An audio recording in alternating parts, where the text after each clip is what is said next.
this is something I really try to get across on my program. It's unfortunate for us as African-American and brown people. We're one, maybe two generations into making real money. So the need in our community to ever be financially educated, it just was never there. Most of the people who we saw who made money, they wore it on their wrists.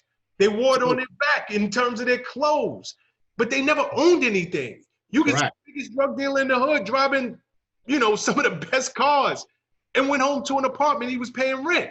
Absolutely. What you're doing, I think, you know, touching on these points is so important to help change the mindset of our people. I also want to go back a little bit because we were talking about different loan types. Talk about FHA. That's typically for your first-time home buyer. Is there a difference between an FHA203K? I think that's what you call it. So a 203K is a FHA loan, but it gives you the ability to rehab a property, right? So FHA will give you the rehab money. So if you want to go buy a foreclosed property, a short sale, even if you want to just go buy a regular house from a regular homeowner, right? But maybe they got a pink bathroom and the kitchen is terrible. You can use the FHA 203K loan where you get the mortgage and the rehab money all in one loan with a low interest rate, and you're able to rehab that house to your liking. So it's a phenomenal loan.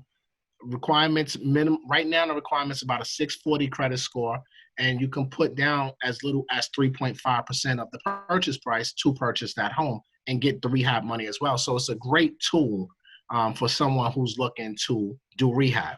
So let me make sure I got this clear, and I want to make sure my audience understands. FHA loan, that's if Sean goes out, he's buying a property, maybe it's my first time. I'm assuming it is not for me to use as a rental property. I'm living in it. You can buy 1 to 4 family properties with FHA. Now, if you buy a multifamily 2, 3, or 4 unit property, you have to live in one of the units. Okay. And they allow that. But if you want to buy strictly investment property, you have no intent of moving in, then no, you cannot use FHA for that property. Okay, and the FHA 203K, that is my loan, and it also has money built in for rehab.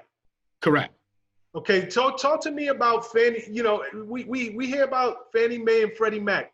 Okay. What's the difference in these conventional loans as opposed to an FHA? So it depends on different products. Fannie Mae and Freddie Mac are the agencies, the government agencies that pretty much buy mortgages from lenders, from banks, right? Both their guidelines are similar, so to speak. They may have little quirks here and there between the two of them. And as a loan officer, like, we know this stuff, but for the general public, I ain't gonna get too deep into that because I don't want to go over nobody's head, but for the general public, you know, conventional loan, minimum 620 credit score, you can buy 1 to 4 family properties. You can buy second home, vacation homes with conventional mortgages, and you can buy investment properties with conventional mortgages.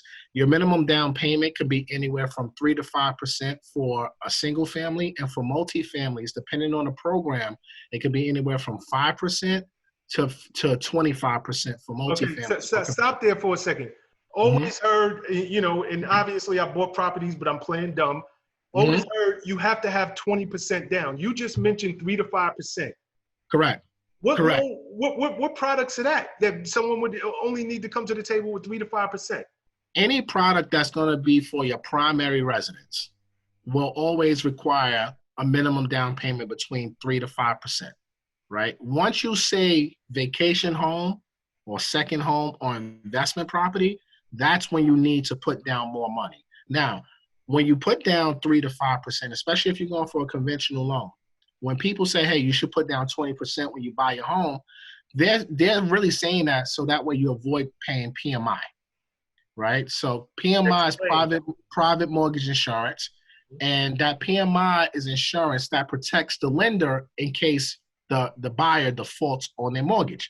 Now, the buyer has to pay that monthly fee. Now, depending on your loan amount, You know, in New York, I mean, PMI can be $400 to $800 extra a month, just depending on your loan amount, right? It can get very expensive. But what I tell people this all the time, and I told Angela Yee this too, I said on the Breakfast Club, PMI is not the devil, right? PMI gives you the ability to put less down, keep more money in your pocket, and as long as you can afford the mortgage, I don't think PMI is a terrible thing. Because for me personally, right, if I'm buying a $500,000 home and it's going to require 20% down, that's $100K that I have to put down for this house, not including the closing costs, which will probably be another $25,000, $30,000. So I'm all out on my pocket, $130,000.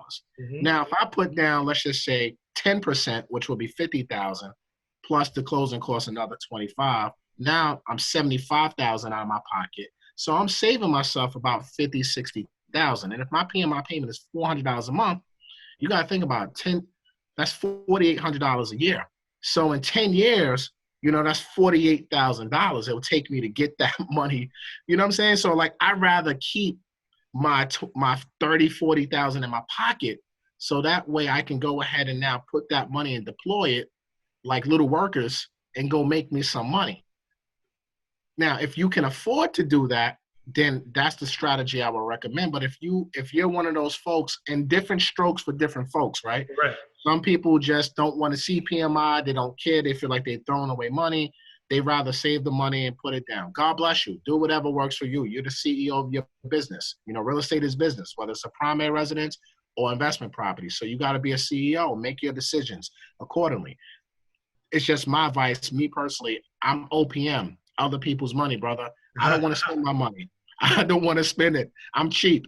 I want to spend your money. So if the bank want to charge me PMI, that's going to mean my payment's going to go up a couple dollars, so be it. I got my 30, 40K, because God forbid another COVID 30 come, right? Now we in quarantine. When I'm going to sit in my house, I need money now. You know what I'm saying? So I'd rather have that money sitting somewhere or deployed, making more money versus all in my house, and I can't get it out right away.